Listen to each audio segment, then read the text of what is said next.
Beleza.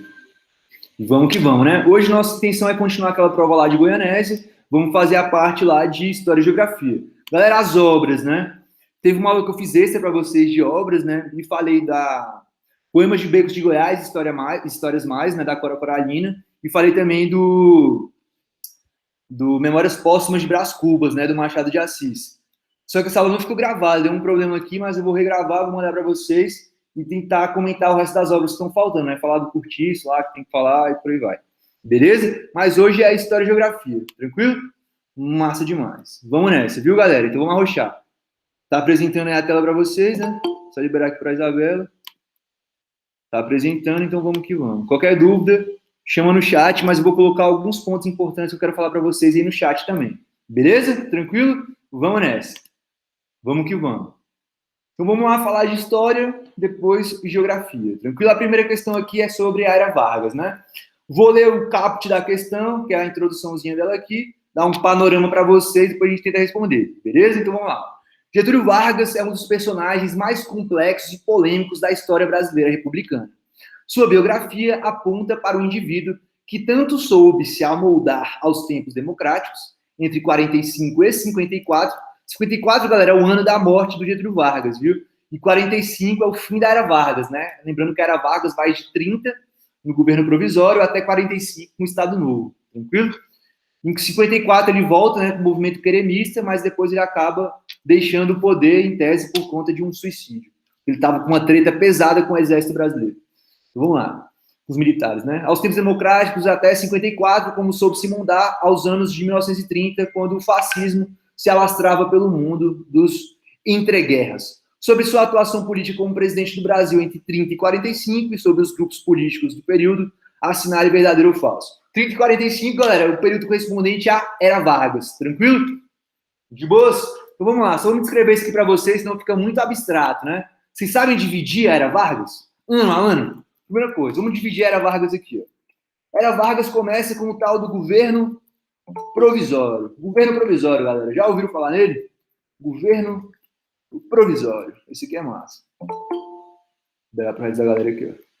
Então vamos falar de Era Vargas, vamos falar de governo provisório. Seguinte, como é que o Vargas assume o poder? Qual que é o contexto que vai levar ele a assumir esse poder? Seguinte, em 1929, a gente vivia em um Brasil que era comandado por oligarquias, mais especificamente pela tal da oligarquia do café com leite, onde o café era quem, galera? Era o estado de São Paulo e o leite era o estado de Minas Gerais. Eles se revezavam no poder, ora São Paulo, ora Minas Gerais. Beleza? Tranquilo. O que acontece? Quando a gente vai para o pleito eleitoral de 1929, que decidiria o presidente que assumiria o poder em 1930, o que aconteceu? Olha que loucura. O que aconteceu? O representante de São Paulo, o Washington Luiz, que estava no poder atualmente, em 1929, teria que indicar quem? Um representante de Minas Gerais, para dar continuidade à oligarquia do café com leite. Só que o que o Washington Luiz fez? Não indicou o cara de Minas. Indicou quem, galera? Indicou um amigo dele, também do Partido Republicano Paulista, também de São Paulo, também do PRP, que se chamava Júlio Prestes. Então era para indicar um cara de Minas, mas ele acabou indicando o tal do Júlio Prestes. Galera, o pessoal de Minas ficou indignado, porque era para fazer o que com os poderes? Alternar, não manter um só. O pessoal de Minas ficou indignado. Então fizeram o seguinte, criaram uma força-tarefa, juntaram os oligarcas mineiros com representantes políticos do Rio Grande do Sul, daí surge Getúlio Vargas, beleza? E mais representantes políticos do Nordeste para tentar tomar o poder, tranquilo? Então, os representantes de Minas e os representantes do Nordeste, principalmente da Paraíba, que tinha como grande representante o tal do João Pessoa, que seria o vice do Getúlio Vargas, todo mundo se uniu ali para tentar derrubar os paulistas, para tentar derrubar o Washington Luiz. Todo mundo se reuniu para isso. E eles foram para as urnas. Getúlio Vargas de um lado e Júlio Prestes, indicado de Washington Luiz, do outro. Eles estavam lado a lado nas eleições, galera. Quem seria o próximo presidente do Brasil? O que aconteceu? Getúlio Vargas perdeu essa disputa. Perdeu mesmo. Perdeu nas urnas. Quem assumiria o poder, então, seria Júlio Prestes. Só que o que aconteceu? Galera, acabou morrendo lá na Paraíba o cara que seria o vice do Getúlio Vargas, né? Que é o João Pessoa. Ele acaba morrendo. Quando ele morre, galera, o que acontece? Vocês vão ficar de cara. Quando ele morre, os caras falaram assim, ó, essa morte dele tá estranha, tá duvidosa. Se bobear, quem armou isso aí foram os paulistas. Aí os caras já pegaram e usaram isso aí de pretexto para chegar lá e pá, dar um golpe. Quem deu esse golpe para eles? Quem é que dá golpe aqui no Brasil, galera? Os militares. Os militares se alinharam às governanças de Minas, ao Getúlio Vargas e ao João Pessoa, que já tinha morrido, para tentar dar um golpe nos caras. Conseguiram? Conseguiram. Então teve um golpe militar que alçou o Getúlio Vargas ao poder. Beleza, galera? Tranquilo? Esse golpe que foi feito em 30 calçou o que tem pra gente aí chamado o governo provisório do Vargas, que duraria de 1930 até 1934. Beleza? Tranquilo, família? É nóis, né? Então vamos lá. Então vocês entenderam aí o contexto que levou o Getúlio Vargas a assumir o governo de forma provisória. Tranquilo? Vamos ver se dá para fazer o item agora.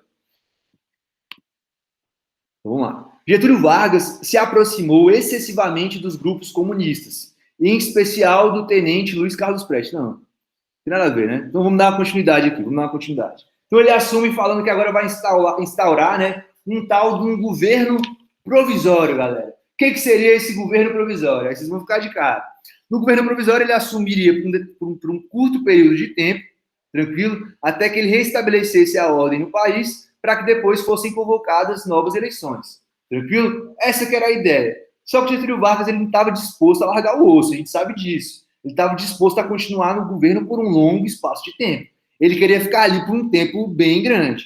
Ele acabou ficando uns 15 anos.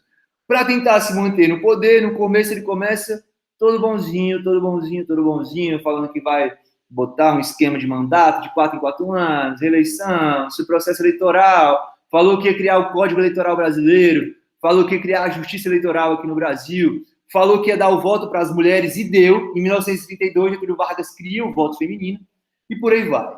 Beleza? Ele falou que ia mudar o Brasil. Tranquilo. Só que o que acontece? São Paulo, galera, é a oposição. E São Paulo é um estado que sempre teve muito dinheiro, né? Então era uma oposição o quê? Perigosa, beleza? Era uma oposição que não era brincadeira o estado de São Paulo. Aí os paulistas, galera, ficaram indignados com esse golpe de Getúlio Vargas e foram para a rua protestar. Beleza? Foram para a rua protestar. Getúlio Vargas, por outro lado, falou, não, nada disso. Vocês não vão protestar coisa nenhuma. Se protestar, eu vou vir quebrar todo mundo aqui. E foi isso que ele fez. Aí a gente tem a morte do MMDC, né? Martins, Miragaia, Drauzio e Camargo, que eram jovens estudantes paulistas de classe média, que acabaram morrendo. Aí a população olhou para o Vargas e falou assim, você falou que ia mudar tudo, falou que ia ajudar a gente, falou que ia mudar o processo eleitoral aqui no Brasil, só que você está matando 4 jovens inocentes. Então você é um assassino. Agora a população começava a se voltar contra ele. Beleza? Começava a se voltar. Ele falou o seguinte, galera, por favor, vamos ficar na moral. Não vamos embora não, fica aqui com o pai, fica comigo, fica com o GV aqui. A população, nada disso. Ele falou, então já que vocês estão indignados com isso, eu vou atender a demanda de São Paulo e vou criar uma Constituição aqui no Brasil. Beleza? E quando tiver Constituição, tá tranquilo. Depois que acabar o mandato, eu vou sair e vai ficar por isso mesmo. Aí a gente vai para a tal da Constituição de 34, né? A gente entra em uma nova fase do governo de Getúlio Vargas, né? Que é o governo constitucional, né? O mais importante do governo constitucional aqui no Brasil foi as várias peripécias que ele fez para a gente nessa Constituição. Ele colocou o tal do mandato de 5 anos, o direito de reeleição, ele colocou para a gente também os mecanismos de como seria feita a justiça eleitoral, porque antigamente todo mundo votava, galera, no cabresto. Todo mundo sabia em quem votar. O voto era aberto. Ele colocou para a gente o tal do voto secreto, o voto feminino, a fiscalização do processo eleitoral. Então, ele, de certa forma, galera, atendeu às demandas da sociedade. Beleza? E também ele instituiu para a gente 2 partidos políticos, né? Que era a tal da AIB, né? Ação Integralista Brasileira, e a ANL, que é a Aliança Nacional Libertadora. A AIB, lei de trás para frente, Bia, era mais de direita, e a ANL mais de esquerda, beleza? A ANL, galera, juntou vários movimentos de esquerda que a gente tinha aqui no Brasil, beleza? Juntou até o Partido Comunista, que era o partido do Luiz Carlos Prestes. O Luiz Carlos Prestes, que era comunista, entrou também para a ANL, né? Aliança Nacional Libertadora. Então agora a gente tinha um cara clássico do movimento tenentista, do movimento de esquerda, que era o Luiz Carlos Prestes, diferente do Júlio Prestes, viu, galera? Luiz Carlos Prestes, que fazia parte do movimento. Getúlio Vargas via no Luiz Carlos Prestes uma força importante. Ele via nele um cara que poderia chegar a assumir o cargo de presidente do Brasil. Aí ele falou o seguinte: eu vou quebrar agora no meio esse movimento todo que está tendo aí. Eu vou quebrar no meio a Aliança Nacional Libertadora. E foi isso que ele fez. A primeira coisa que ele fez foi a seguinte: ó, isso aqui não se chama mais ANL, isso aqui nem é um partido mais. Tá caçado. Eu vou chamar vocês agora de intentona comunista, que é um nome pejorativo, que os caras estão tentando ser comunistas, nem conseguem direito, já quer vir encher o saco, então eles ganharam esse nome, intentona comunista, beleza? E foram caçados de forma bem veemente. Só para vocês terem uma ideia, Luiz Carlos Prestes foi preso, e a mulher dele, que era a Olga Benália, foi mandada para campos de concentração lá na Alemanha, durante a Segunda Guerra Mundial. Grávida, meu amigo. O Getúlio Vargas, quando ele queria o poder, ele não tinha dó. E mandou os caras para lá. E ainda falou que eles tinham um plano de tentar tomar o poder através de ataques terroristas, que é o tal do Plano Cohen, né? Olha, para quem não sabe, o Plano Cohen tem esse nome Cohen, que é um sobrenome judeu, né? Então esse plano ele tem uma conotação antissemita, ele tem preconceito contra os judeus, ele fala do judeu de forma pejorativa. Esse Plano Cohen, mais para frente a gente descobre que é mentira, mas ele foi a ferramenta utilizada para acabar com a ANL aqui no Brasil. Beleza? Tranquilo? Quando a gente acaba o Plano Cohen e surge toda essa ideia de ameaça comunista, já viram isso aí, né, galera? Em algum lugar, eu acho, WhatsApp, já viram. Então, ele quebra essa ideia de ameaça comunista e coloca-se no poder novamente. Ele fala, ó, o Brasil tá perigoso, os comunistas estão querendo tomar o poder, não dá. Aí o que ele faz? Em vez de ele convocar novas eleições, lá em 37, seria em 38, né, as novas eleições, o que ele faz? Ele fala, nada disso, nada disso, nada disso. Deu um golpe, que é o golpe do Estado Novo, e ficou no poder de novo. Ficou no poder, galera, agora, essa data é o seguinte, aí, ó, em 37, ele promove a caça aos comunistas, caça a ANL, e ele funda agora, em 37, o Estado Novo, onde ele vai permanecer no poder agora por um tempão, até 1945, tranquilo? No Estado Novo, ele investe na industrialização do Brasil, ele investe na criação da CLT, ele investe na criação da DIP, né, que é o Departamento de Imprensa e Propaganda Brasileiro, onde ele fazia várias propagandas. Era engraçado, galera. Na época do Getúlio Vargas, já vi vários vídeos sobre isso. Olha o que ele fazia. Quando ele ia dar para as pessoas alguma garantia trabalhista na CLT, né, por exemplo, direito a férias, direito a final de semana remunerado, direito ao 13º, direito à licença maternidade, à licença paternidade. Quando ele ia dar alguma coisa para a população, ele fazia mó cerimônia, colocava mó roupona, fazia um mega anúncio na rádio, na televisão, e mandava a mensagem para frente, né? Era muito doido. Né? Aí as pessoas ficavam, caramba, esse cara me dá direitos pra gente. Antes eu trabalhava 20 horas por dia, agora eu trabalho só 8. Caramba, esse cara é um deus. Não tirem ele do poder. Então ele sabia muito bem utilizar da propaganda. Sabia muito bem se utilizar da DIP, Departamento de Imprensa e Propaganda. Beleza? Ele era demais. Aí ele fica no poder, até quando 45 ele sai e a gente começa as repúblicas populistas aqui no Brasil. Beleza, galera? Um resumão da Era Vargas para você agora, nesse momento. De boa? Dúvidas, família? Vamos fazer as questões. O bicho é populista demais, velho. É o cara, né, velho? Pra mim, na minha opinião, galera, o melhor presidente da história do Brasil aí. Não é à toa que o cara ficou 15 anos, depois ele conseguiu voltar de novo. Não é porque ele era um cara bonzinho, não. É porque ele é um cara político, estratégico, e ele passava a perna mesmo. Toda vez que ele via que ia perder o poder, ele dava uma cartada. Por exemplo, em 34, ele viu que ele perderia o poder, ele falou, não, vou criar uma Constituição. Em 37, ele perderia o poder de novo, ele falou, não, vou perder poder nenhum, não. Criou o Estado Novo, iniciou a ditadura dele, o bichão é bravo, viu? Toda vez que ele vai perder o poder, ele vai criar uma nova saída. Ele é massa. Beleza? Então vamos lá. E a letra A. Getúlio Vargas se aproximou excessivamente dos grupos comunistas. Galera, ele fez isso. Ele se aproximou excessivamente dos comunistas ou ele caçou ele? ou ele falou que tinha uma intentona comunista de forma pejorativa, ou ele falou que tinha um plano Cohen de forma pejorativa também. Foi isso que ele fez, beleza? Ele não se aproximou dos comunistas, não. Ele excluiu. Ele mandou a Olga Benália para campo de concentração grávida. Então, ele não se aproximou excessivamente de comunista, não. Então, vamos lá. Em especial, o tenente Luiz Carlos Prestes. Não, mandou a mulher dele, grávida, para o campo de concentração. E implementou as leis trabalhistas. Isso aí realmente ele fez. Ele fez a CLT, né? A chamada CLT. Tá vendo aqui, né, galera? Em 1943, foi durante o Estado Novo, igual eu falei para vocês. Prejudicando os industriais que contavam com ele para combater os grupos oligárquicos ainda poderosos, bem como o nascente movimento operário. Então vamos lá, vamos falar sobre isso. Já citei aqui para vocês que o Getúlio Vargas foi responsável pelo processo de industrialização aqui no Brasil. Ele investiu, por exemplo, em indústrias de base, indústrias de exploração mineral, em indústrias, em empresas hidrelétricas, empresas de exploração de petróleo. Ele investiu na CSN, que é a Companhia Siderúrgica Nacional, na companhia de manipulação do aço de Volta Redonda. Então, foi um cara que investiu demais aqui no Brasil, principalmente na indústria de base, quebrando um pouco a oligarquia do café com leite, sem dúvidas. Sem dúvidas ele fez isso. Só que o que acontece, galera? O Vargas, ele era conhecido como o pai dos pobres, porque ele dava garantias trabalhistas para os pobres, mas ele era considerado também como o vô dos ricos. Seu pai já é bonzinho com você. Seu avô é muito mais bonzinho ainda, né? Então, o que ele fazia? Só para vocês terem uma ideia. Quando a gente chega, ó, em 29, galera, a gente teve a crise crack da Bolsa de Nova York, né? Então, a produção cafeeira aqui do Brasil... Oi, galera, tá me escutando? Falei. Pode falar.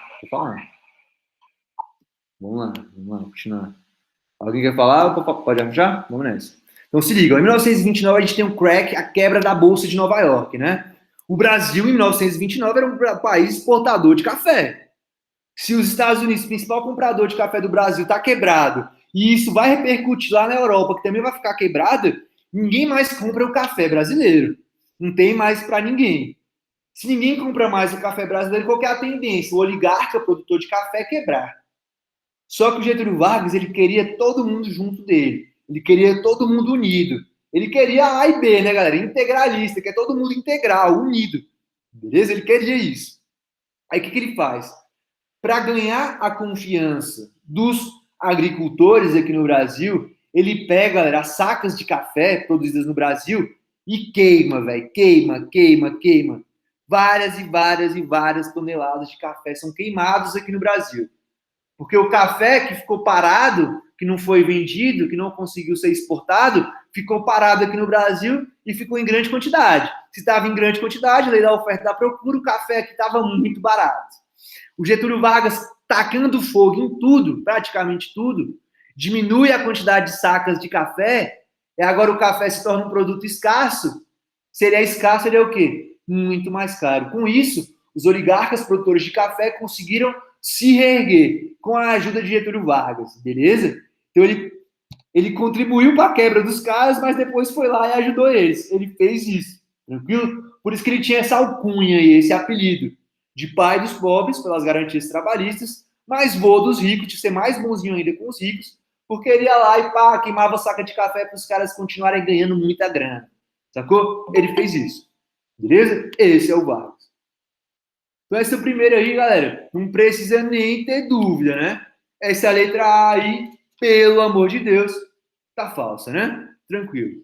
Porque ele não se aproximou excessivamente de comunistas, não teve nada disso, mas ele implantou leis trabalhistas e ele tentou ficar mais ou menos do lado, ao mesmo tempo, dos industriais e dos oligarcas do café com leite, entendeu? Tentou fazer um jogo político ali com os dois lados, tentou ser diplomático com os dois lados, né? Tentou dar uma de isentão, de centrão, beleza? Então a letra A ficou realmente falsa, viu, galera? A letra A falsa, vamos ver a letra B. Getúlio Vargas agiu de maneira conciliatória. Ó, que coisa. Nem todos os grupos políticos, o movimento operário, a Aliança Nacional Libertadora, Integralista, Movimento Feminista e Tenente, incorporando no poder esses diversos segmentos, bem como conferindo direito ao voto às mulheres em 32. Então vamos lá. Vamos por partes, né? Então ele falou que ele agiu de maneira conciliatória.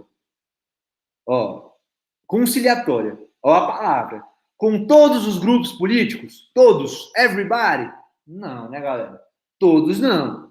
Comunista ele queria mais era que se fudesse, ele não tava nem aí pra porra de comunista nenhum, não. Queria deixar os caras pra lá, ele não tava nem aí pra eles. Esse era o pensamento de Getúlio Vargas. Tanto que ele caçou a ANL. A ANL foi caçada, galera, foi caçada. Tipo assim, em um determinado momento, eles eram considerados partido político, passou um pouquinho, eles foram considerados grupo terrorista. Então, ó, ele não tentou conciliar a ANL em momento algum, beleza? Em momento algum. Elas ficaram escanteadas, ficaram de lado, tranquilo? Mas, ó, movimento operário, integralistas, movimento feminista e tenentes foram ouvidos por Getúlio Vargas, beleza? O que quebra aqui é a tal da ANL. A ANL não, ela foi perseguida. Ela começa como partido político, a Constituição de 1934, e depois o bagulho vira, a chavinha vira toda. Vira toda, eles passam a ser perseguidos. Passam a ser perseguidos. O plano Cohen-Fake gera a cassação deles, entendeu? Eles passam a ser perseguidos. Se eles são perseguidos, eles foram tirados desse papel que eles tinham de partido político e passaram a ser um grupo terrorista, beleza? Então, ó, o que torna errado esse item B? Todos, beleza? Todos sempre desconfia, viu, galera? Todos é uma palavra muito forte. Tiver todos, sempre, nunca, erradicar, geralmente, nenhum, geralmente está errado, beleza? Nesse caso aqui, a teoria se cumpriu por conta de ANL, Aliança Nacional Libertadora, tranquilo? Era partido político, depois virou grupo terrorista. Tranquilo? Então, falsa também a letra B. Vamos ver a letra C. Dúvidas, galera? Alguma coisa aí? Dúvidas? Tá sussa? Massa. Vamos para a próxima. Vamos para a letra C. Getúlio Vargas foi um político que eliminou as oligarquias rurais. Eliminar também é uma palavra forte. Eliminou é forte. A gente sabe que tem oligarquias rurais brasileiras que estão lá no nosso Congresso Nacional até hoje. Até hoje. Vocês terem uma ideia. Vocês terem uma ideia. Tancredo Neves, galera. Tancredo Neves, vô do Aécio Neves, que é senador, ele já participou do projeto político que envolveu a volta do Getúlio Vargas, beleza? Com o movimento queremista. Ele já era um cara que frequentava o Palácio, o Congresso na época.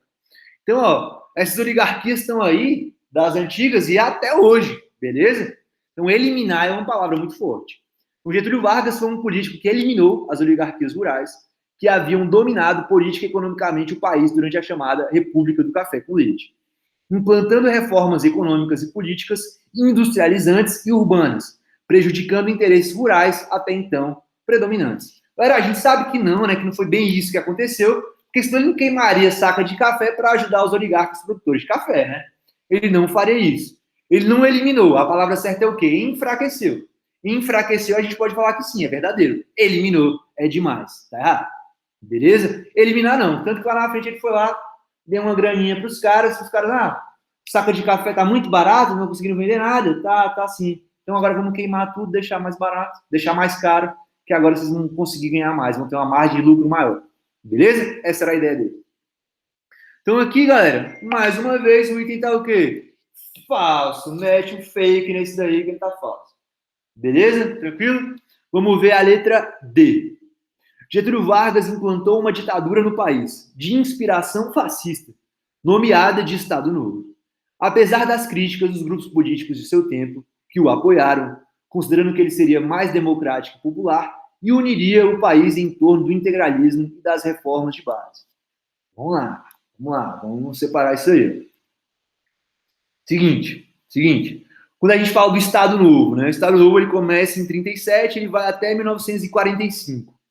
No Estado Novo é como se tivesse uma ditadura, né? O Estado Novo foi o seguinte, galera, o que ele fez? Ele inativou vários cargos de poder no governo brasileiro.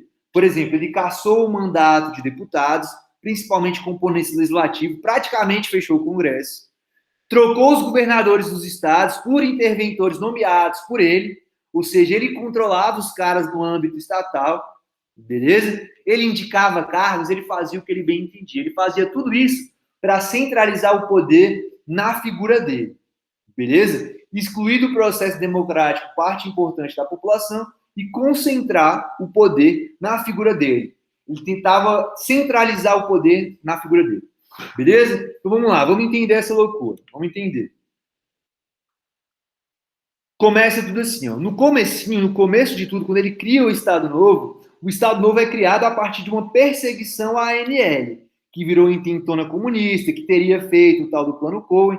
Então a ANL foi caçada. A ANL caçada, quem sobrou? Quem sobrou? A AIB, a Ação Integralista Brasileira. A AIB, galera, no começo ela era uma forte apoiadora do Getúlio Vargas. Então, quando Getúlio Vargas instaura o Estado Novo, ele começa com o apoio da AIB, Bia de trás para frente. Ele começa com o apoio da AIB. Esse apoio da AIB continua, até que ele fala assim, esses caras da AIB estão ganhando muita força. Esses pais vão querer me tirar do poder. Então, agora eu vou começar a ir atrás deles. E Getúlio Vargas, ele, na qualidade de presidente, que começou a ir atrás dos caras. Beleza? Então, no Estado Novo, não era só críticas. No começo do Estado Novo, a AIB apoiava o Getúlio Vargas. Era um partido político muito importante que apoiava o Getúlio Vargas.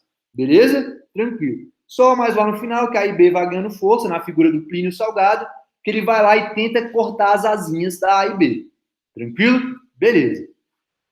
Outra coisa, ele está falando que Getúlio Vargas implantou uma ditadura no país de inspiração fascista. Vamos pensar sobre isso. A Constituição que ele utilizava, que era a Constituição polaca, né, inspirada na Constituição fascista polonesa, realmente era uma Constituição fascista. Tinha esse lado fascista. Só que não dá para falar que Getúlio Vargas era fascista. Por quê? Porque quem financiou a industrialização do Brasil foi quem? Foi os Estados Unidos. Por que os Estados Unidos fez isso, galera? Seguinte, a gente vai caminhando para 1945, fim da era Vargas. A gente sabe o que estava acontecendo nessa época aí, né? Segunda Guerra Mundial. Na Segunda Guerra Mundial, os Estados Unidos lutavam por áreas de influência, para que tivesse mais gente do lado dos aliados na luta contra o eixo Itália, Alemanha e Japão durante a Segunda Guerra, beleza? Para angariar forças, os Estados Unidos aqui na América Latina faziam o quê? Empréstimos financeiros para vários países. E um dos maiores beneficiados era quem? Era o Brasil. O Brasil recebia, galera, muita grana dos Estados Unidos. Tanto que essa grana financiou Petrobras, Eletrobras, Vale do Rio Doce, CSN, Companhia de Volta Redonda, tudo surgiu a partir desse financiamento norte-americano. Então, Getúlio Vargas, no Estado Novo, vivia uma dicotomia, beleza? Dicotomia. No plano econômico, ele estava do lado dos aliados, dos Estados Unidos, Rússia, Inglaterra e França, e do lado da guerra, do lado social, ele estava do lado do nazifascismo, que envolvia ali Itália, Japão e Alemanha, beleza? Então não dá para fechar o cara totalmente em fascista, beleza? E nem que ele faz parte dos aliados, não. Ele vive uma dicotomia, beleza? Dicotomia da era Vargas, beleza? Então essa questão está errada em 2 pontos. Inspiração totalmente fascista não é, beleza? E as críticas vieram em um segundo momento, não em um primeiro momento. Num primeiro momento, galera, a AIB apoiava firmemente o Getúlio Vargas, firmemente mesmo, beleza? Esse nome integralista veio da ideia do Getúlio Vargas juntar tudo na figura dele, integral nele, beleza? Era muito doido, né? A AIB era praticamente nazista, né? Fascista, né? Igual o Getúlio Vargas, né? Ele no íntimo dele também era, né? Eles eram praticamente a mesma coisa, né? Tanto que tinha uma saudação muito engraçada da AIB, né? Eles chegavam um no outro e falavam assim, ó, como se fosse um Heil Hitler, né? Só que eles faziam assim, ó, Anauê. Anauê, galera, em tupi-guarani significa olá, oi. Então os caras falavam, ó, tem que valorizar o integral, o totalitário, o nacional. Vamos valorizar o tupi. A saudação dos nazis era uma parada indígena, falando Anauê, beleza? Muito doido isso aí. Então, o Brasil não era inspiração fascista, ele era uma dicotomia, tranquilo? Ora aliado, ora nazifascista. Tranquilo? Então, a letra D, F de novo, tá falsa. Tranquilo? 5, galera, questão 5, todos os itens estão falsos. Tranquilo? Massa. Deixa eu ver o que mais tem. A Laura perguntou assim, ó, professor, nessa B, se tivesse falado, exceto a ANL, estaria certo? Estaria, viu, Larinha? Estaria certo mesmo. Tipo assim, Você tem que, ó, essa pergunta do Volney é massa, ele perguntou bem assim, então ele não foi considerado fascista? Calma, Volney, tem que olhar o quê? O ponto de vista, beleza? O ponto de vista. O ponto de vista. Então, ó, quando ele fala que é uma inspiração totalmente fascista, não. Ele tinha inspirações econômicas nos Estados Unidos e tinha inspirações econômicas e tinha inspirações sociais no nazifascismo. Beleza, galera? Você consegue entender isso daí? Ó? Então, vamos lá, só para vocês terem uma ideia. Não, eu não falo em totalmente. Em momento nenhum ela fala em totalmente. Mas a inspiração, então, tipo assim, ó, se eu falo, vou tentar repartir para vocês, porque isso aqui é interpretação, né, galera? Quando ela fala assim, ó, quando ela fala assim, por exemplo, o Caio, ele é um cara inspirado no olavismo. Ele é de inspiração olavista. Eu não sou, né, galera? Nem um pouco de inspiração olavista. Não sou nada, né? Nada, nada olavista. Minha inspiração, na verdade, é o motivo de ser, né? Então, para você, o seu motivo de ser nazi-fascista teria que englobar todas as áreas da sua vida, entendeu? Só que aqui no Brasil tinha a tal da dicotomia, é difícil de entender mesmo, entendeu? Os governos são bem delimitados, entendeu? Tipo, lá na Alemanha, é o seguinte, os caras eram nazistas e pronto.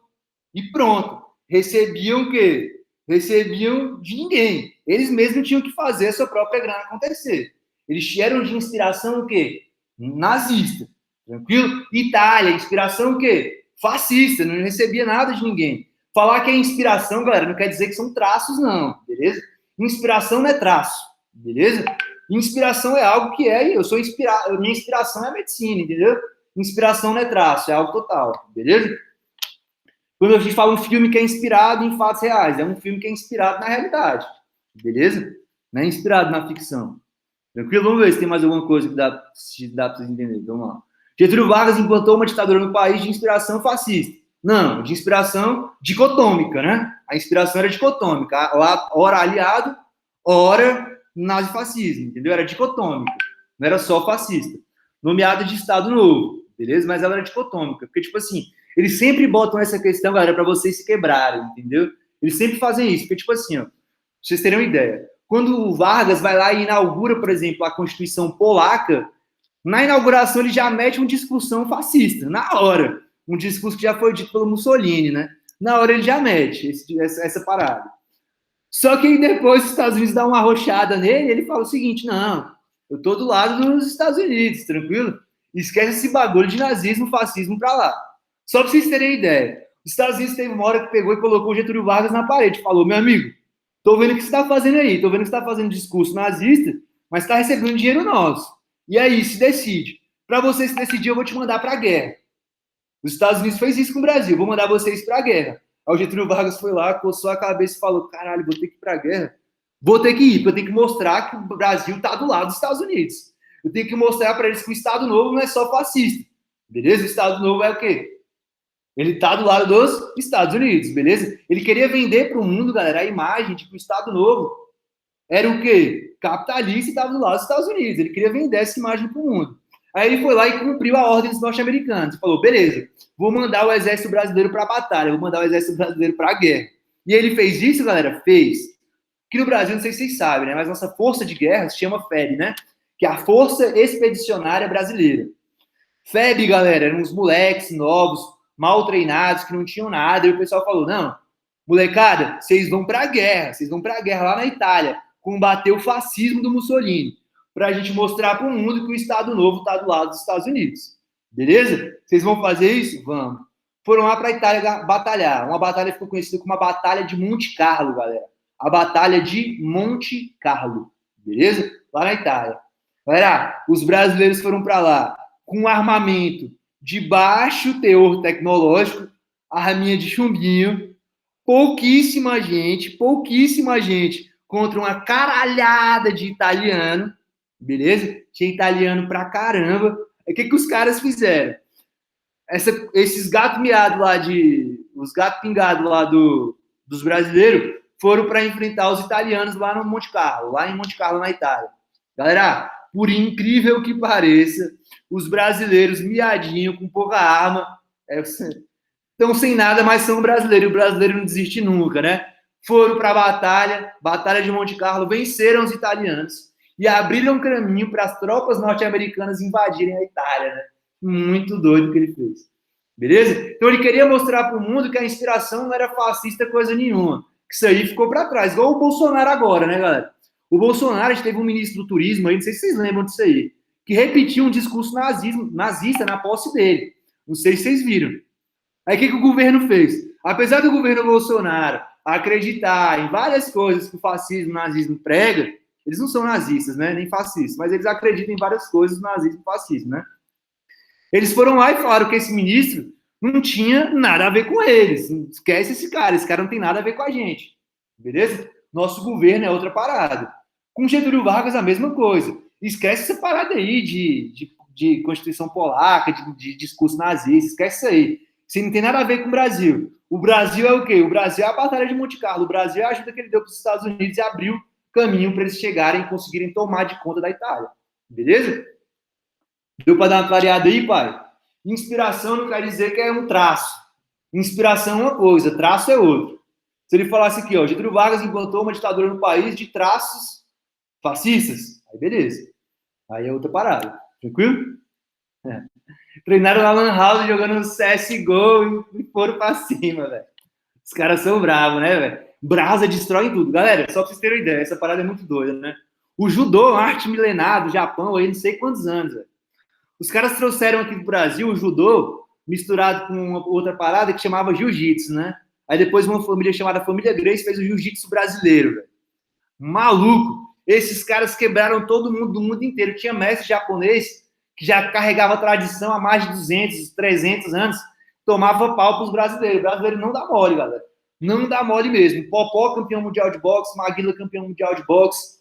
UFC, só dá Brasil. O bagulho é doido. Grace Barra, então os brasileiros são porradeiro e são jogador de CS. Salve, Galdês. Tamo junto. Gal, é nóis. Vamos nessa, vamos pra próxima. Então, a 5, mole, matamos, ficou o quê? Tudo falso. Tranquilo? 5, everything false. Vamos nessa, vamos pra próxima, que o bonde não para. Bora lá, família. Questão 6. Ah, essa matéria aqui é massa. Vamos falar de bandeiras. Vocês gostam de bandeiras, galera? Esse é um assuntinho chato, né? Mas a galera gosta de cobrar, principalmente porque está muito atrelada à história do Goiás. Beleza? Então vamos lá. Olha o fragmento. Se acaso suceder que alguma nação dos ditos índios não queira aceitar a paz que se lhes oferece e impedir com armas que a tropa faça suas marchas, pondo-se em peleja, em tal caso, lhe fará guerra, matando e cativando-os. Vamos lá, vamos entender essa parada. Seguinte, galera. Primeira coisa, contexto histórico. Vamos falar aqui sobre Brasil, entradas e bandeiras durante o período colonial. Então vamos lá. Seguinte, descobriram o Brasil, Os portugueses descobriram o Brasil. Então vamos lá, entre aspas, descobriram. Todo mundo sabe que não foi por acaso, os caras já tinham mapeado a terra todinha antes, mas beleza. Descobriram. Quando descobriram o Brasil, qual era a ideia dos caras? Tentar achar ouro e prata. No começo era isso. Só que os caras foram lá, chegaram no litoral do Brasil e viram que não tinha esse ouro e essa prata toda que eles estavam esperando. Aí falaram, caramba, aqui não tem ouro, não tem prata, como é que a gente vai ganhar dinheiro com esses caras? Como é que a gente faz agora? Pensa bem, o que os caras fizeram? Começaram a aplicar o quê? Plantations no litoral nordestino, né? Começou aqui no Brasil, então, o ciclo da cana-de-açúcar. A gente sabe que teve pau-brasil antes, né, e tal, né? Que era rentável, mas nem tanto. Tentaram achar metais, não conseguiram. Falaram, vamos pro ciclo do açúcar. Vamos tentar plantar açúcar aqui no litoral nordestino, que a terra aqui é boa, é próspera, se desenvolve rápido, a gente vai conseguir ganhar muita grana com isso. A gente já faz isso lá nos Açores. Então a gente vai dar certo. Vamos fazer isso aqui no Brasil. Vai dar bom, vai dar certo. Beleza. Eles começam, galera, a empreender no açúcar. Só que a gente sabe que o açúcar depois acaba quebrando por conta da concorrência holandesa. Porque a Holanda que financiava o açúcar brasileiro. Ela que pensava na tecnologia que seria utilizada para plantio e tal. Aí o Brasil foi lá de uma hora para outra e cortou as asinhas dos holandeses. Aí os holandeses falaram, vocês vão cortar nossas asinhas? Vamos. Aí os caras falaram, beleza, então. A gente está indo agora para as Antilhas, estamos indo para a América Central. A gente vai fazer um negócio lá que vocês vão ver. Os caras fizeram, galera, um negócio surreal nas Antilhas. Em pouco tempo, em poucos anos, praticamente todo o açúcar do mundo saiu das Antilhas. Ninguém comprava mais o açúcar brasileiro, ninguém comprava mais. Só queria saber do açúcar holandês, que era mais barato, era feito com uma melhor qualidade, era mais refinado, e era a preferência do povo europeu. Todo mundo queria o tal do açúcar das Antilhas holandesas. Com isso, o Brasil acaba quebrando na produção de açúcar e tinha que buscar novas alternativas econômicas. A partir disso, galera, o que os caras fizeram? Saíram do litoral e caminharam para o centro do país. Só que o centro do país não era fácil, não era tranquilo.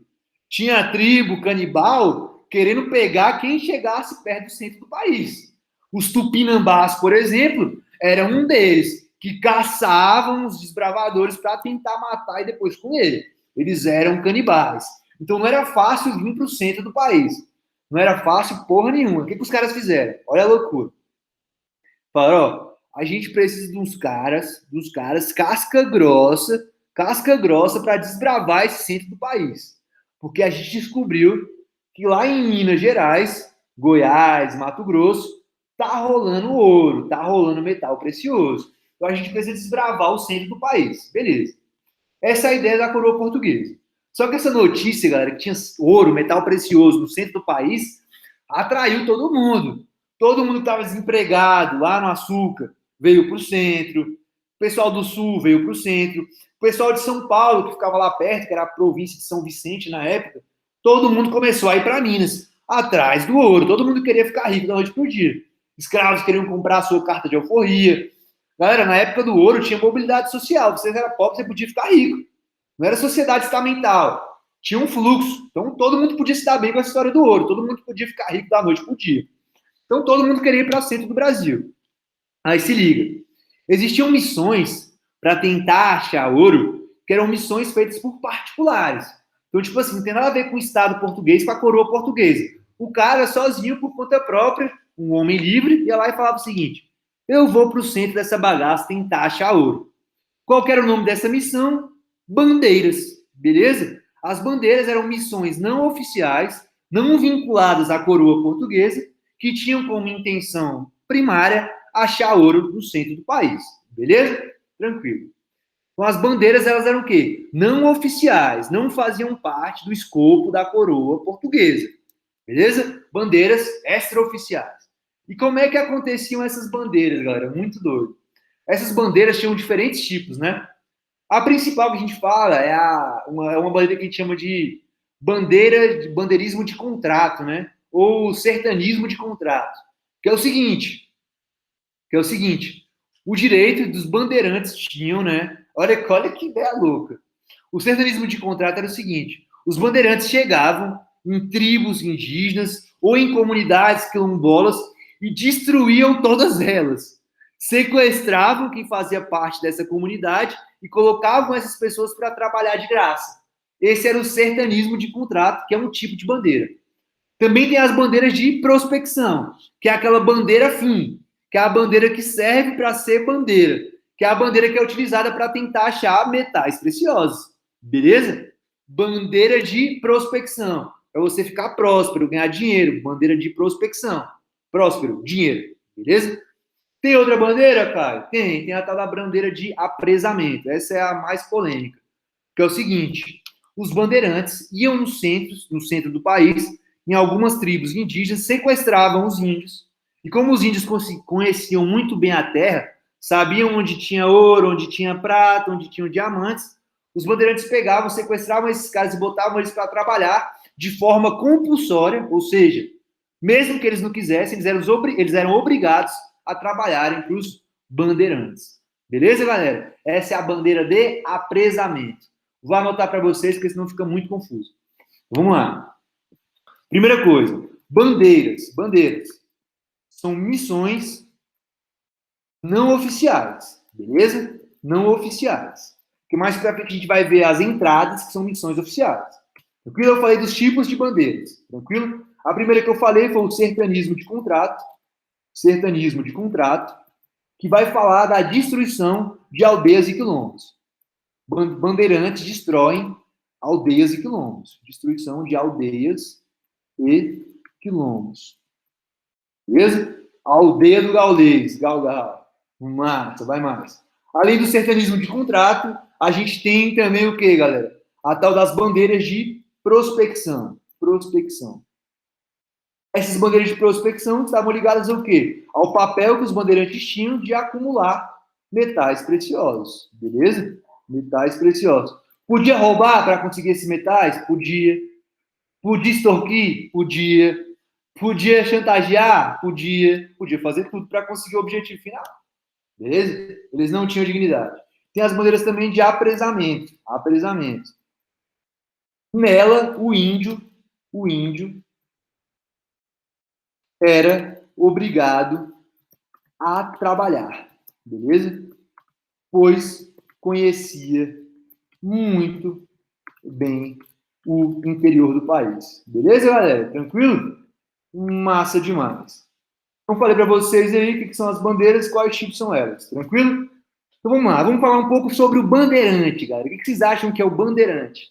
Muito doido. Vou mostrar para vocês aqui uma figura, vocês vão rachar o bico. Vou botar para vocês aqui, ó. Bandeirante. Bandeirante Colônia. Vamos ver se aparece.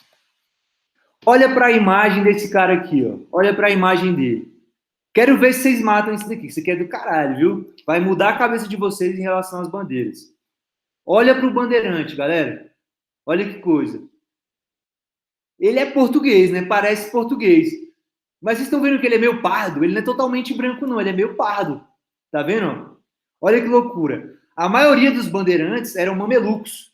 São filhos de portugueses com indígenas. Então, os bandeirantes são descendentes de indígenas. Vocês entenderam a loucura? Então, chegava lá o homem branco português, estuprava a Índia. Dessa relação nascia o mameluco. Esse cara ia crescendo, crescendo, crescendo, e lá na frente ele se tornaria um bandeirante e voltaria para a tribo para sequestrar um dos seus. Beleza? Olha que doido, olha que doido. Deixa eu ver se eu acho aqui. Olha essa foto aqui, galera. Tá vendo esse bandeirante aqui, ó? Essa imagem tá distorcida. Deixa eu pegar outra.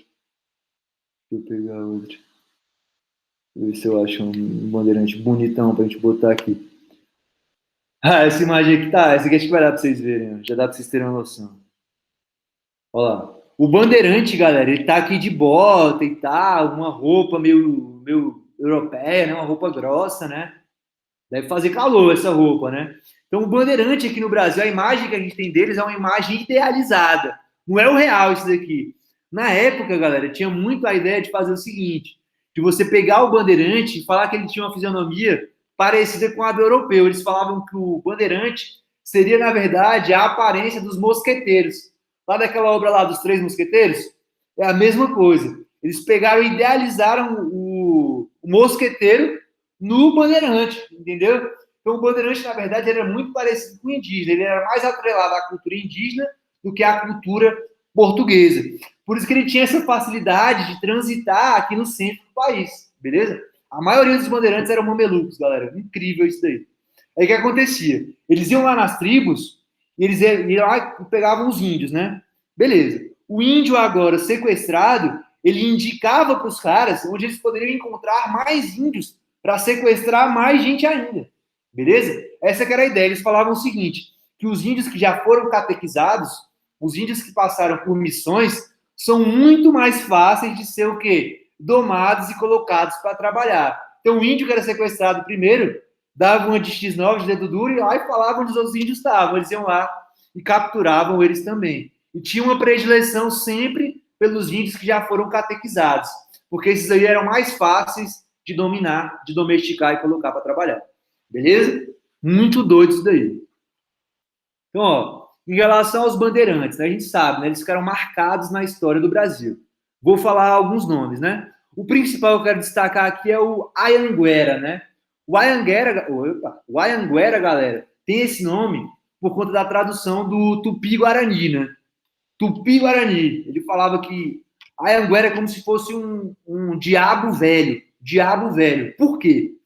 Porque o bandeirante Anhanguera, galera, saiu de São Paulo, ou seja, saiu de São Vicente, andou o centro-oeste todinho e chegou até o estado do Goiás. As tribos indígenas de lá, ele foi lá e fez uma mágica na frente dele. Ele fez o seguinte, ele pegou, galera, botou álcool na boca e soprou uma labareda de fogo. Aí fez aquele efeito assim, ó. Então botou álcool, soprou. fez a labareda. Aí os índios olharam assim e falaram, caramba, esse cara é mágico, esse cara é o capeta. E o bicho tinha bebido pra caralho no dia, tava com o olho vermelhão. Olharam pro olho vermelho, o cara soltando fogo da boca e falaram, caramba, esse é o cara. Aí ele falou o seguinte, ó, quem não vier comigo, quem não for preso comigo trabalhar para mim, eu vou tacar fogo em todas as águas perto da tribo de vocês. Vocês não vão ter água nenhuma mais para beber. Aí os caras falaram, não, a gente vai seguir vocês, vai seguir vocês. Aí foi lá e sequestrava os índios. O Anhanguera é muito doido, né? Se a gente for para São Paulo, galera, que é a terra de origem dos bandeirantes, várias rodovias de lá são homenagens a bandeirantes. A gente tem, por exemplo, o próprio nome, né? A Avenida Bandeirantes. Lá em São Paulo também tem a Avenida Anhanguera. Tem também a... No Goiás também tem muito isso, né? A gente tem também a avenida lá em São Paulo também, Raposo Tavares. Então tem vários bandeirantes que são homenageados até hoje pela cultura paulista. Porque a maioria dos bandeirantes saíram de São Paulo e dominaram parte importante do centro do Brasil, parte importante do centro-oeste. Beleza? Além das bandeiras, a gente vai ter as entradas, tranquilo? As entradas. As entradas já é outra fita, né? As entradas são bandeirantes que são pagos pela coroa portuguesa, e a coroa portuguesa fala, ó, tô te pagando para você trabalhar para mim, sequestrar índio para mim, tacar fogo em quilombo para mim, e eu tô te pagando por isso. Agora não é uma missão mais extraoficial, é uma missão oficial da coroa portuguesa. Beleza? As entradas são missões oficiais da coroa portuguesa. Beleza? Tranquilo? Ela tá atrelada, querendo ou não, ao Estado. Tranquilo? Ela tá ligada ao Estado português. Tranquilo, família? De boa? Agora vocês vão ver. Vamos ver lá. Vamos para os itens. Vamos ver como tá fácil. Vamos lá. Falei um pouco aí para vocês da história das bandeiras e entradas aqui no Brasil. Então agora vamos marcar os itens. Então vamos lá. Tendo como parâmetro os seus conhecimentos sobre o regimento das bandeiras na história do Goiás, no início do século XVIII, assinale verdadeiro ou falso para as alternativas. Quando ele fala que história do Goiás, galera, dá para a gente amplificar isso aí e falar história do Brasil. Beleza? Porque é a mesma coisa, praticamente. O movimento de bandeira de entrada ele foi muito igual em cada estado que ele teve. Entendeu? Ele foi muito igual em São Paulo, em Goiás, em Minas. Ele não teve muita discrepância de um para o outro. Beleza? Então vamos lá. Vamos para a letra A. Esse movimento foi marcado pela selvageria dos indígenas, que não aceitavam conviver com os homens civilizados. Não. A selvageria partia de quem? Dos bandeirantes. Vários índios que eram sequestrados por bandeirantes eram índios de quê? De missões, que eram índios altamente civilizados, que já entendiam a cultura portuguesa. Beleza? Também vale lembrar também que o bandeirante ele é praticamente um indígena, ele é filho de um. Beleza? A maioria, né? Não dá pra falar todos, né? Mas a maioria dos bandeirantes que a gente teve aqui no Brasil eram de descendência indígena, eram mamelucos.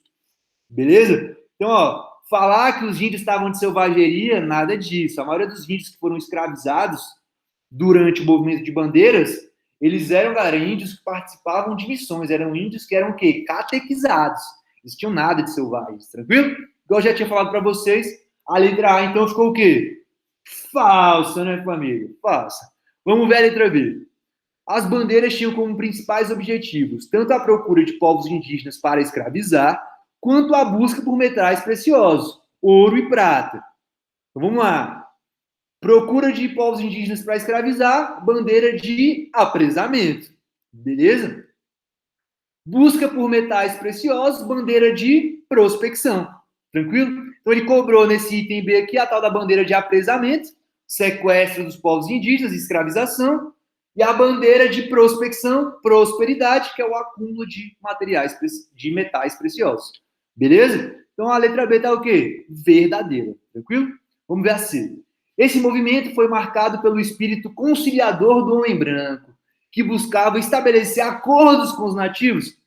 Era um acordo, galera? Era uma negociação? Ou era uma ordem, uma imposição, um processo de escravização, um processo de trabalho forçado? Não era um contrato bonitinho, o cara já, ô índio, você está aí sem fazer nada, bonitinho na sua tribo, você não quer ir lá trabalhar para mim, procurando metal precioso? Não era assim que acontecia. Era, ô índio, filho da mãe, vou te sequestrar aqui, vou te amarrar, vou te bater, vou te ameaçar. Você vai me dedar onde todos os outros índios estão, eu vou colocar todo mundo para trabalhar para mim, para tentar achar ouro e prata. Essa era a realidade. Beleza? Então o homem branco não era conciliador, nada disso. Ele impunha regras, impunha normas, tranquilo? De forma obrigatória, tranquilo? Então a letra C dá o quê? Falsa. Vamos ver a letra D. Esse movimento foi marcado pela violência dos bandeirantes, que acreditavam ser superiores aos indígenas. Galera, daí é aquela minha fala que eu disse para vocês.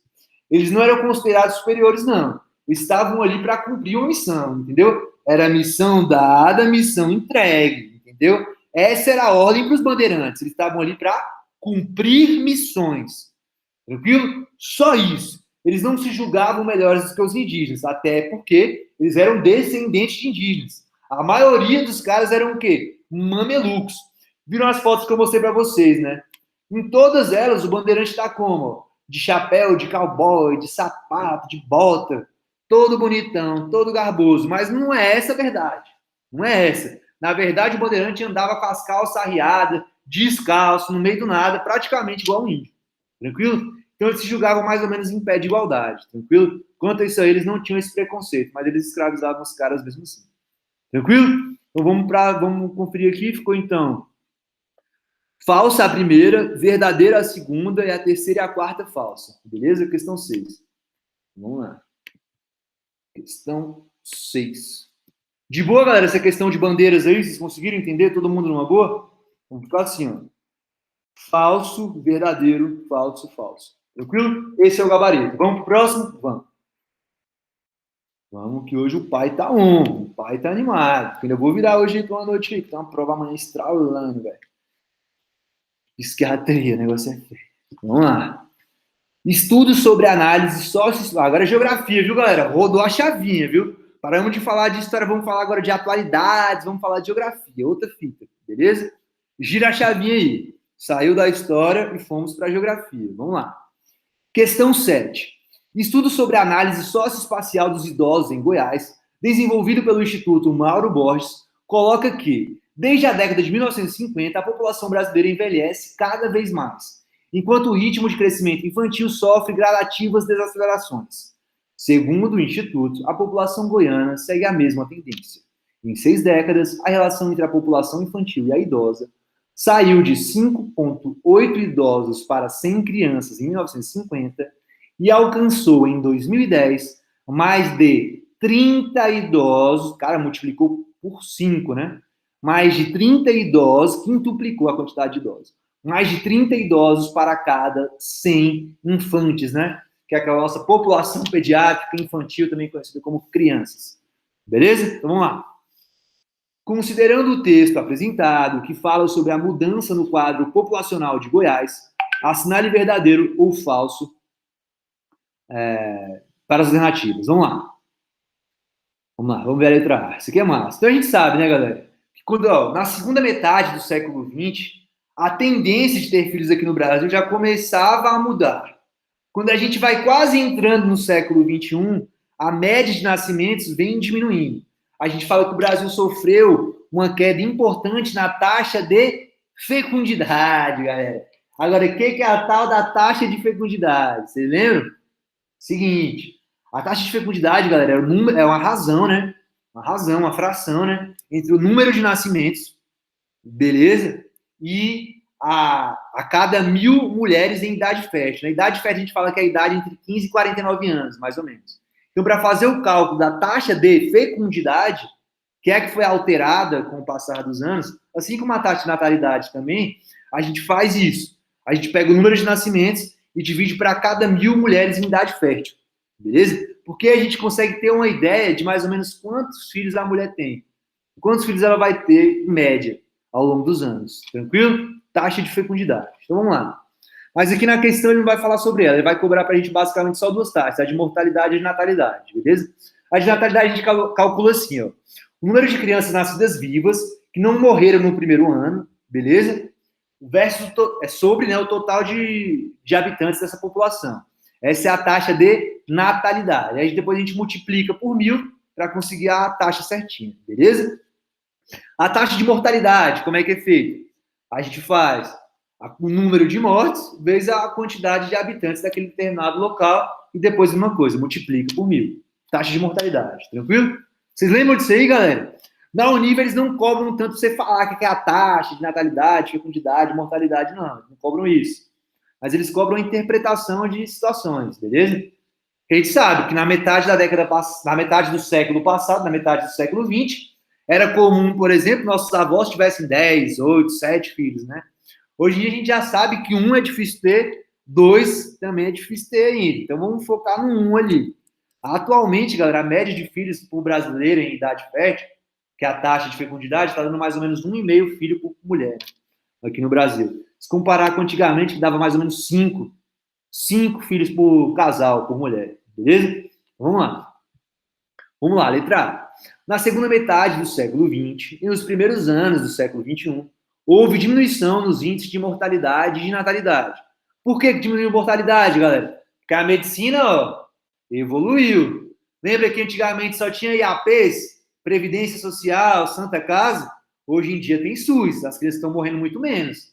Diminuiu a taxa de mortalidade.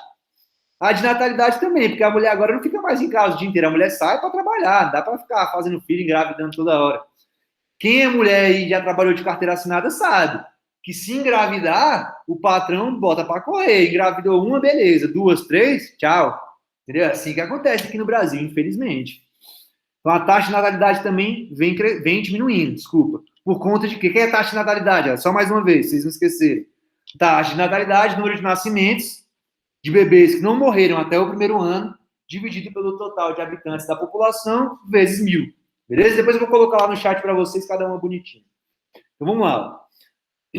Na segunda metade do século XX, nos primeiros anos do século XXI, houve diminuição nos índices de mortalidade, realmente, e de natalidade, realmente. Especialmente devido ao acesso ao serviço de medicina, verdade, criação do SUS, e ao serviço de saneamento. Isso é verdade, viu, galera? Várias ruas que não eram asfaltadas foram asfaltadas. Isso diminui a proliferação de doenças. Fora isso, teve mais coisas que melhorou o saneamento? Teve. Várias casas aqui no Brasil, galera, não tinha água encanada. Ou era poço artesiano, eu tinha que buscar lá longe, não era fácil. Então agora a distribuição de água no Brasil está melhorando, está mais uniforme. Isso contribui também para a diminuição das doenças. A água que a gente consome aqui no Brasil é a água que tem flúor. Já combate a cárie dos dentes. Então, saneamento, galera, é muito importante para combater doenças. Se combate doença, combate também a morte. Beleza? E também a informação, né? As pessoas agora estão mais informadas. Elas sabem, tipo assim, ó, no SUS, por exemplo. Galera, a gente, médico, na média, a gente tem uma condição financeira maior do que as outras pessoas, né? Porque não é todo mundo que tem condição de parar a sua vida 6 anos para ficar só estudando, né? Não é todo mundo que tem essa condição. Então, nós médicos somos uma classe privilegiada, né? Que a gente tem o direito de estudar. Beleza. Sei que tem todos, tem os mais ricos, os mais pobres, sei que tem uma diferençazinha, galera. Mas, no geral, não. Quem é médico tem uma condição financeira bacana, beleza? A gente sabe que não é para ter 200 filhos, beleza? Só que o pessoal nas periferias, nas comunidades, não tem essa informação toda apesar da internet, beleza? Aí cabe a nós, profissionais de saúde, informar essas pessoas, tranquilo? Então vamos lá. Lá na atenção básica, né, atendimento que a gente faz no postinho, o que acontece? Às vezes chegam pra gente mulheres que têm 25 anos, ó, isso aqui eu já vi, isso aqui não é mentira. 25 anos, galera, e fucking 10 filhos. Vocês escutaram, né? 25 anos, 10 filhos. Existe isso no SUS, existe. Aí o que a gente faz?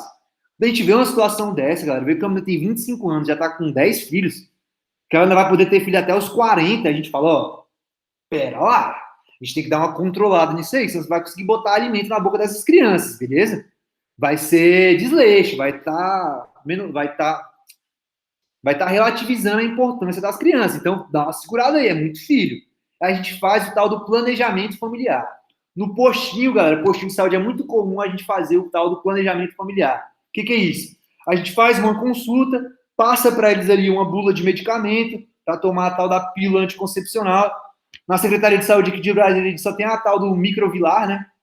O pessoal toma direto aí um anticoncepcional. Tem também a distribuição de preservativo, né? Principalmente preservativo masculino, né? Difícil ter em grande quantidade de preservativo feminino lá, mas são técnicas, métodos de planejamento familiar, de controle de natalidade, beleza?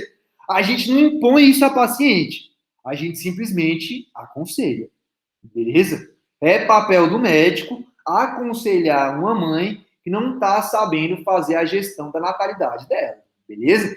É papel do médico, tranquilo? Então, a propagação de informações, que agora com a internet é mais forte, e a melhora da medicina e do saneamento contribuiu, sim, para a diminuição dos índices de mortalidade e de natalidade e contribuiu também para que o idoso vivesse mais tempo. Beleza, galera? Tranquilo? Letra A tá certinha, verdadeira. Beleza? Vamos ver a letra B. Dúvidas, galera, em relação à letra A? Como é que é? Um por ano quase, né, Matheusão? O negócio é feio. Ela foi desse jeito mesmo, eu fiquei de cara, velho. Eu vi a menina novinha lá, eu, caramba, 25 filhos. Aí na hora eu já falei, já vou lá buscar o Thiago pro bicho ver essa parada aí. Aí o Thiago tava lá na outra enfermaria, lá no outro box, lá, né? Aí eu falei, ô Thiago, vem lá pra você conversar com essa menina, mano. A gente tem 25 anos e 10 filhos. Conversa com ela lá. Tipo, eu sou mais bonzinho, né? Tipo assim, tem diferentes estilos de abordagem, né? Eu gosto de ser mais zoeiro, mais tranquilo, mais brincalhão. Só que tem uns caras que são mais sérios, né, e tal. Aí, tipo assim, depende muito do paciente como é que ele vai assimilar essa informação, né? Mas é sempre importante informar para ele que tá errado. Beleza? Vamos pro próximo. Vamos ver a letra B. A grande maioria dos idosos no estado do Goiás é formada por pessoas de médio poder aquisitivo, com escolaridade pelo menos de nível fundamental, o que facilita seu acesso aos programas governamentais. Então vamos lá. Galera, quem tem médio poder aquisitivo, classe média, não participa de programa governamental. Programa governamental é para gente pobre, viu, galera? Que vive abaixo da linha da miséria. Caio, como é que calcula a linha da miséria? Vou falar para vocês. A linha da miséria é o seguinte: é viver com $1 por dia. Atualmente, $1 está dando 5 conto, né? R$ 5. Então, viver abaixo da linha da miséria atualmente no Brasil é viver com menos de R$ 650 por mês. Caramba, cara, existe gente que vive com menos de R$ 150 por mês no Brasil? Existe demais. Essas pessoas são beneficiárias de vários programas, por exemplo, Bolsa Família, auxílio emergencial. Tem gente que está fraudando aí, mas eles têm direito ao auxílio emergencial. Programa Luz para Todos, para melhorar o saneamento básico. Programa Fome Zero, que foi criado nos anos 2000, também importante no combate à fome aqui no Brasil. Então, essas políticas destinadas não para pessoas de médio poder aquisitivo, mas de baixíssimo poder aquisitivo. Beleza? Pessoas que vivem abaixo da linha da pobreza. Tranquilo? Então, quem é de classe média não vai ter facilidade nenhuma na hora de acessar, por exemplo, o auxílio emergencial, que agora, para esse ano, a proposta é que reduza mais ainda. Beleza? Tranquilo? Então, a letra B tá o quê? Tá falso. Você, classe média, universitário, pegou o seu auxílio? Eu conheço muitos que fizeram isso, viu? Tá errado. Tranquilo? Então, a letra B tá o quê? Tá falsa. Vamos ver a letra C. Dúvidas, galera, em relação à letra B? A gente sabe, né, que quem é de classe média não tem direito a programa governamental nenhum, né? Até para você, tipo assim, para você, por exemplo, você ser representado por um defensor público. Ah, sei lá, um cara me confundiu na rua e falou que eu roubei o celular da mulher e fui ser julgado. Não tenho dinheiro para pagar, preciso de defensor público. Você tem que fazer essa declaração de pobreza. Tem que declarar que realmente você não tem condição nenhuma de pagar um advogado, que eles vão te destinar a um defensor público. Beleza? Então, para você participar de programas, você tem que fazer jus a eles. Aqui no Brasil, é viver praticamente abaixo da linha da miséria. Tranquilo? Massa. B, falso. Dúvidas na B, família? Não, né? Pode ir. Tocar o barco. Ele não é brinquedo não, né, pai? É fácil não, velho. Não é fácil não. Vamos para a próxima. Vamos para a letra C. Ó, essa C aqui tá estranha. A partir da década de 60, né? Com a aprovação do Estatuto do Idoso, aí vocês me quebraram. Essa aqui, galera, essa aqui é a prova de retardados. Década de 60, Estatuto do Idoso. O Estatuto do Idoso, quem fez foi o Lula, pô, em 2003. Entendeu? Os caras confundiram demais. Falaram que o Estatuto do Idoso foi fundado nas repúblicas populistas, um pouquinho antes da ditadura militar, do regime militar. Nada disso, nada disso. O Estatuto do Idoso foi fundado no governo Lula, em 2003. Beleza? Em 2003, durante o governo Lula. Vamos lá, o que ele está falando aqui, ó. A partir de 1960, com a aprovação do Estatuto do Idoso, então não foi não foi em 1960 não, galera, foi em 2003, beleza? Em 2003, no governo Lula, foi fundado o Estatuto do Idoso, beleza? As políticas estaduais foram voltadas preferencialmente para pessoas com mais de 60 anos. Galera, isso aqui é importante falar, viu? Porque, segundo o Estatuto do Idoso, é considerado idoso as pessoas que têm mais de 60 anos, beleza? Isso é importante para políticas estaduais. É ou não é, galera? Saber que a pessoa é idosa é importante para a política estadual? É demais. Agora a gente está enfrentando filas enormes na vacinação. Eu estou indo para o hospital sem vacina, porque os idosos estão se vacinando. Justo, galera, justo. A chance deles morrerem com Covid é maior do que eu. Tem que respeitar isso. Beleza? É justo. Tranquilo? Só que ele errou aí por falar que em 2003, em 1960 foi fundado o Estatuto do Idoso, quando ele foi fundado em 2003. Beleza? Então tá errado. Só vou anotar aqui para vocês. O Lula, galera, que vocês gostam, que fundou o Estatuto do Idoso. Beleza? O Estatuto do Idoso foi fundado em 2003. Beleza? Segundo ano do primeiro mandato do Lula. Não, realmente, o primeiro ano de mandato dele, né? Ele ganha a eleição em 2002 e assume em 2003. Beleza, vamos pro próximo item. A partir de 1950, os sucessivos governos estaduais desenvolveram políticas de controle da natalidade. Galera, igual eu falei para vocês, não era uma política. Quando, por exemplo, quando a paciente chega em mim e fala que tem 10 filhos, eu aconselho ela, o marido dela, a usar preservativo, ela a tomar um anticoncepcional. Eu não estou querendo impor isso para eles, é só um conselho, beleza? É só, tô dando ideia, tô dando um conselho, entendeu? Só um conselho, só um conselho. Lá na China, a teoria malthusiana, a história era diferente, Lá na China é permitido você ter era até um dia desse, né? A política de controle de natalidade deles, até um dia desse era permitido que você tivesse até 2 filhos, caso o primeiro fosse mulher. Beleza? Então, quero ter um filho. Primeiro nasceu mulher, pode tentar mais uma vez para ver se nasce homem. Beleza? China, galera, comunista, país fechado. Os caras são machistas lá. Beleza? Então, se eu tivesse uma filha mulher, podia tentar mais uma vez para ver se nascia um filho homem. Igual o Bolsonaro fala, fraquejar, um filho da puta, né? Beleza, beleza. Agora, qual era outra opção? Se você tiver um filho, o primeiro nasceu logo homem, beleza, acabou por aí, já teve seu filho, tranquilo. Se você não. Lá na China o bagulho era sério. Se você fizesse isso, tu ia pagar a multa, ia ter que responder criminalmente, o negócio era feio, galera. O que muitas famílias fazem lá na China?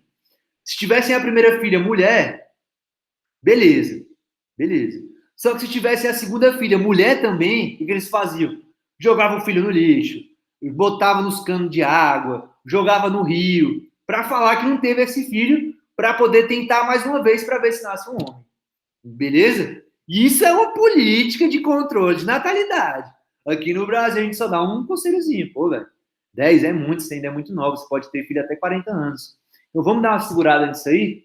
Vamos usar um preservativo, vamos tomar uma pílula, vamos fazer alguma coisa, vamos colocar um DIU, vamos? Beleza. A gente dá conselhos. Lá na China não, era política, era ordem. Beleza? Tranquilo? Então aqui tá o que? A última.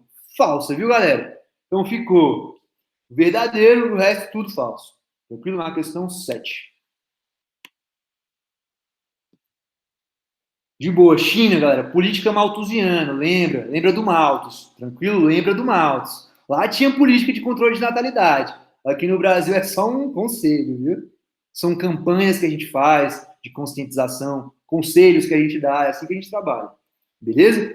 Questão 7, o gabarito ficou então verdadeiro, falso, falso, falso. Beleza? Vamos para a última de hoje, questão 8. Tranquilo, família? A última para a gente terminar aí bonitinho e capar o gato, dar aquela descansada. E no caso, vou ter que virar a noite, estou enrolado. Vamos lá. Achei que iria desembarcar de um voo vindo da China. Eu resolvi dar uma passadinha na Itália antes. A história do corona, né, galera? É que a Itália que trouxe o corona para o nosso mundo ocidental, né? Para os Estados Unidos, para o Brasil, por aí vai. Aquela teoria, né? Mas se não fosse a Itália, seria outro país, inevitavelmente, tranquilo? É uma doença que a disseminação realmente ela é muito grande. Essa nova variante aí, viu, galera? O buraco é muito mais embaixo. A galera não acredita, mas essa nova variante não é brincadeira. Pra vocês terem uma ideia, no estado do Amazonas, já morreu mais gente esse ano de Covid, em 2021, do que no 2020 inteiro. Em 10 meses de 2020, não chegou a nem 2 meses ainda completos de 2021. Essa nova variante, galera, é o capeta, viu? Ela não é brincadeira. Ela não é brincadeira. Eu já vi paciente novo se esfalecendo na minha frente em muito pouco tempo, questão de 20 minutos. Não é brincadeira. Essa nova variante não é brincadeira. Então, vamos lá. Uma pandemia. Opa. Uma pandemia ocorre quando uma doença espalha-se por uma grande quantidade de regiões no mundo, no globo. Ou seja, ela não está restrita apenas a uma localidade, estando presente em uma grande área geográfica.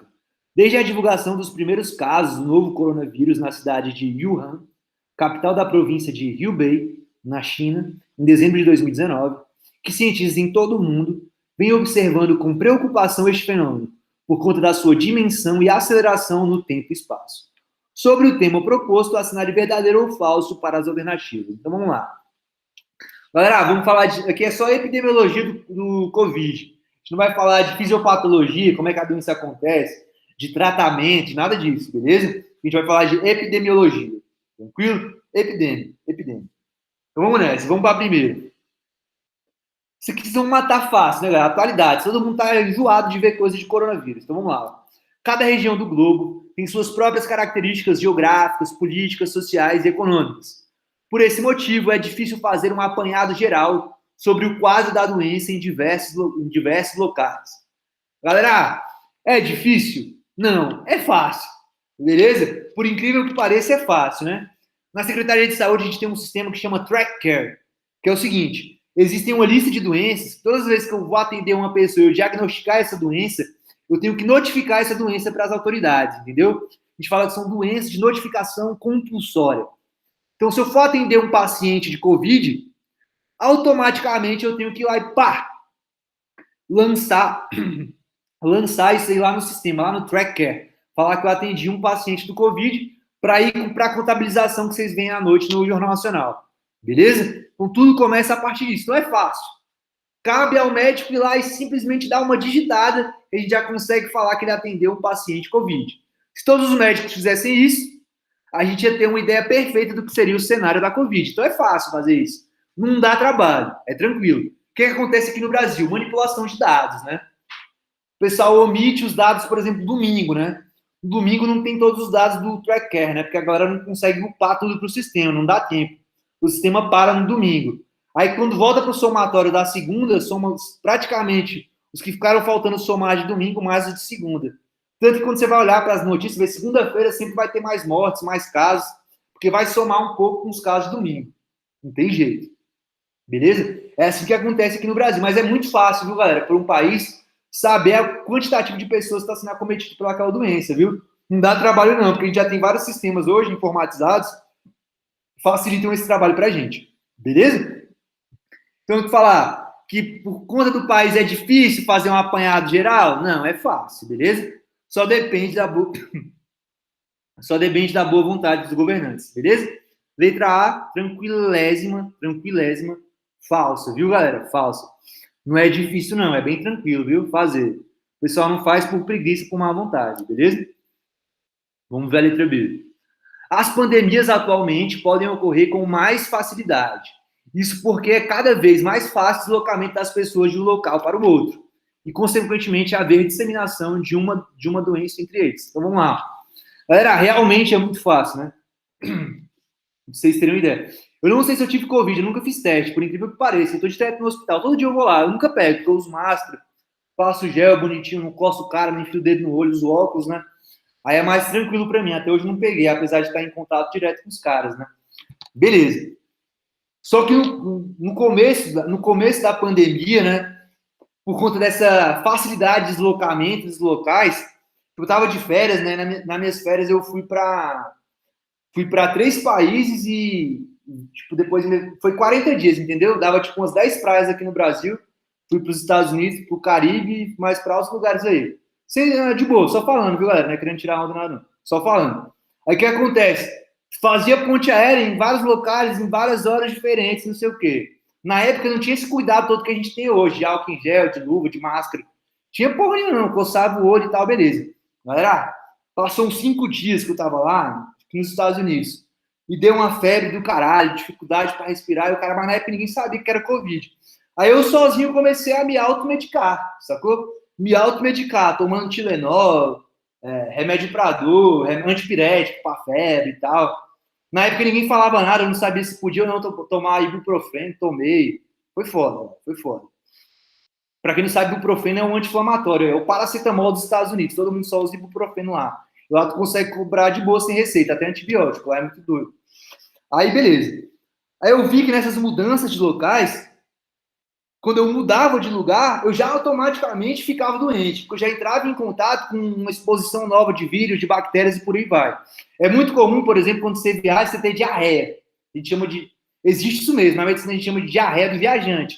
O cara foi viajar para determinado local, entrou em contato com as bactérias de lá, os vírus de lá, pá, diarreia. É muito comum isso mesmo, viu, galera? O nosso corpo não está acostumado com novos ambientes. Quando a gente vai, o corpo estranho já dá uma resposta, beleza? Diarreia do viajante é uma delas. No caso do Covid-19, que é uma doença que tem uma propagação muito rápida, muito intensa, esse contato, esse deslocamento, essas pontes aéreas facilitam a propagação da doença.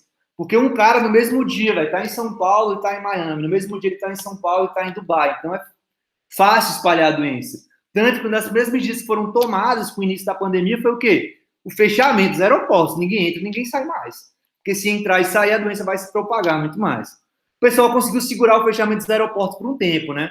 Em longo prazo não tem como segurar, é muito difícil, né? Aí a doença volta a crescer também, não tem jeito. Beleza? A letra B tá certinha, viu, galera? Verdadeiro. Ok? Quanto mais viagem, mais fluxo, mais globalizado o mundo é, maior a propagação de doenças. Vamos lá. Na pandemia de Covid-19, observou-se um grande número de mortes na Itália, em decorrência, entre outros fatores, do colapso do sistema de saúde. Galera, exatamente isso. Mesma coisa que aconteceu lá em Manaus. O sistema de saúde entrou em colapso, não tem mais luva, não tem mais oxigênio, não tem mais médico, não tem mais nada? Chora, meu amigo. Você vai chegar no hospital com dispneia, bradipineia, com dificuldade de respirar e vai morrer em questão de minutos, viu? Essa nova variante, galera, eu já vi. É muito diferente. O bagulho é doido. Ela é diferente, ela é muito mais potente. Eu não sei dizer, não sei explicar direito. Mas, tipo assim, parece que a pessoa falece mais rápido, né? E ela, estatisticamente, está implicada em mais casos de internação, né? Então, foda, né? Então, exatamente, o sistema de saúde entrou em colapso, merda generalizada. Se entrar em colapso também o sistema funerário, não tiver mais onde enterrar as pessoas, o problema, a bagaceira, ela é muito maior, tranquilo? Então, a letra C, ele matou a pau, é isso mesmo. Verdadeira, tranquilo?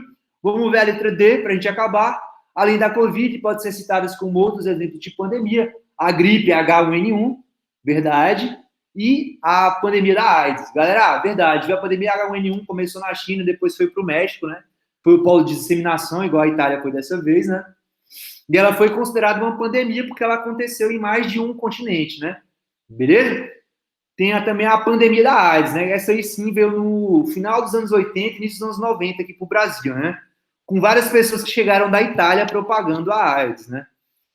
No começo, o pessoal atrelava a AIDS à população homoafetiva, não tem nada a ver com isso. Com o tempo, a gente deixou de excluir eles de grupo prioritário e a AIDS se espalhou de forma mais ou menos equitária em todos os grupos sociais, né? Mulheres, homens, por aí vai, hétero, homo e por aí vai.